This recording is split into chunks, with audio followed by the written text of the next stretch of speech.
Tā, mēs šodien parādīsim, kā var sajūgt suņu pajūgu. Klasiskas suņu kamanas.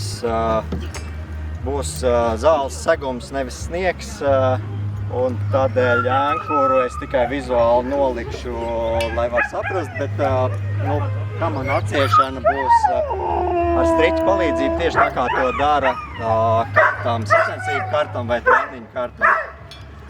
Šī lieta ir svarīga, lai suņi neaiziet bez manīm treniņā. Ieliek ēnkuru, ieliek sniegā, piesita kāju un viņš ir piestiprināts priekšā kopā ar galveno striķi. Un tad, kad suņi vēl, ēnkurs ieķerās un ieiet dziļāk zemē iekšā. Tā ir nodrošināšanās, lai suņi neaizskrien vieni paši treniņu. Tad pie tā paša striķa, kur ir ēnkurs un kamanu striķis, liek lielo karabīni ar espanderu. Espanderu šādi regulējās atkarībā, cik suņus jūtas. Tad laižam atkarībā, cik suņus jūksim. Man šobrīd ir salikts uz 10, es 2 paņemšu nost, un šodien sajūksim 8. Tā, lai suņiem būtu komfortabli un ērti vilkt, viņiem izmanto iemauktus, šie ir klasiskie X-veidi iemaukti, un ieteikums nevilkt viņiem pirms laika mugurā X-veidi iemauktus, jo viņi šādi mēdz viņus sagraust, ja viņiem pārāk ilgs laiks jāpavada ar X-veida iemauktiem, uzvilktiem un gribošiem skriet. Tagad jūksim suņus iekšā. Jūkšanas secība atkarībā no tā, cik paklausīgi jums ir suņi. Ja jums ir paklausīgi suņi, pilnīgi vienalga, kā viņus jūgt, kādā secībā, viņi zina savu vietu, stāv un nekur neiet. Ja tie suņi nav tik paklausīgi, tad ir labāk sākt ar līderi, ko pieliek priekšā. Aiziet!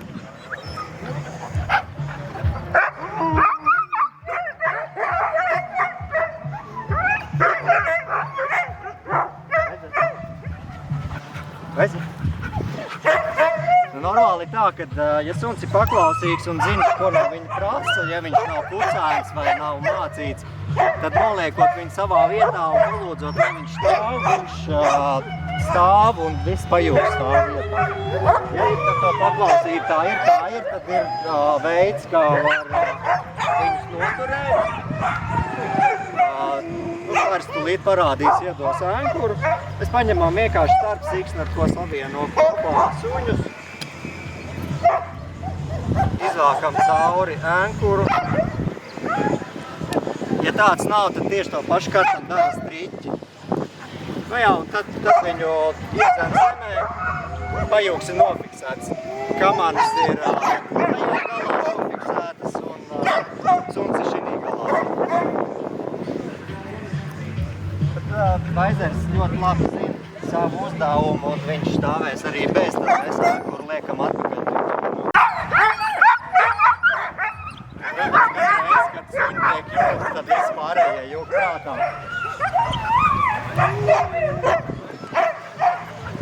Palaist arī viņu vaļā, es domāju, drošības labā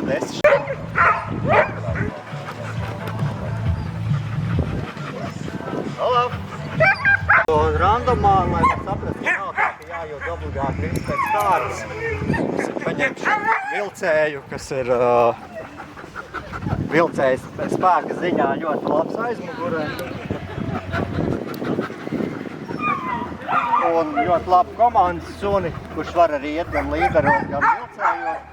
Viņš šoreiz būs 2. rindā.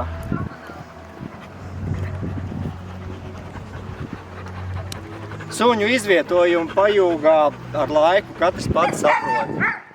Priekšpusē liek suņus, kas tevī klausās, un vienam ir pietiekoši gudri pagriezties pa labi, pa kreisi, apstāties un izpildīt sarežģītākas lietas. Otrie ir saucamie spārni, kas palīdz, ja apmulst priekšējie. Viņi palīdz iegriezt pajūgu.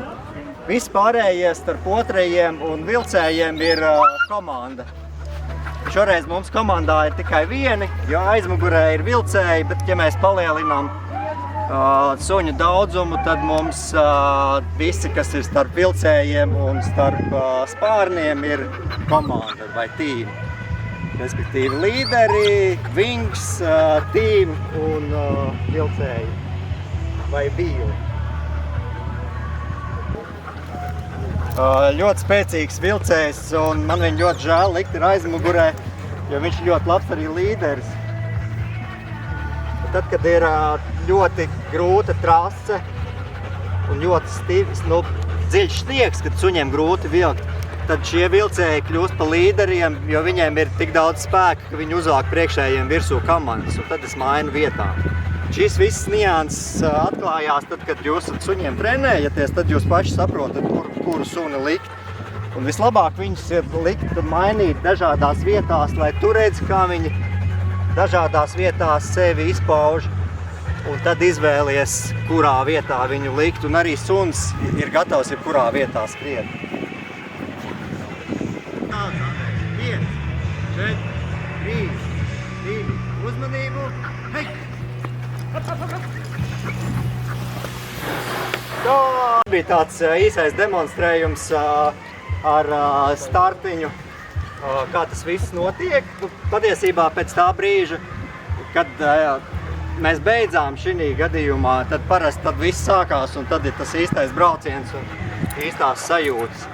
Un precīzi šo pašu, ko mēs tagad rādījām ar kamanām, izpilda sacensību kartām, kas ir tā kā ikdienā sacensībās, domāju, bieži redzēts. Atšķirība tā, kad viņu arī atsien pie sētas, koka, pie mašīnas. Visbiežāk šos kartus gāž sāna, jo sādāk viņi apgāž, viņu arī atsiet. Tad jūdz iekšā tos 4 suņus, tāpat kā es jūdzu tos 8.